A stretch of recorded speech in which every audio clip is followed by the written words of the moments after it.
వనపర్తి జిల్లాలో ఫిబ్రవరి 11న జరగనున్న మున్సిపల్ ఎన్నికలను నియమ నిబంధన ప్రకారం పకడ్బందీగా నిర్వహించాలని జిల్లా ఎన్నికల అథారిటీ కలెక్టర్ ఆదర్శ్ సురభి ఆదేశించారు. మున్సిపల్ ఎన్నికల నేపథ్యంలో ప్రిసైడింగ్ అధికారులకు స్థానిక ప్రభుత్వ బాలికల ఉన్నత పాఠశాలలో శిక్షణ కార్యక్రమం నిర్వహించారు.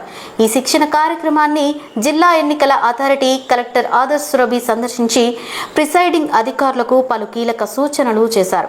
ఎన్నికల నిర్వహణలో ఏవైనా సందేహాలు ఉంటే మాస్టర్ ట్రైనర్లను అడిగి ముందుగానే నివృత్తి చేసుకోవాలని, ఎన్నికల రోజున ఎలాంటి తప్పిదాలు జరగకుండా జాగ్రత్తగా విధులు నిర్వహించాలని ఆదేశించారు.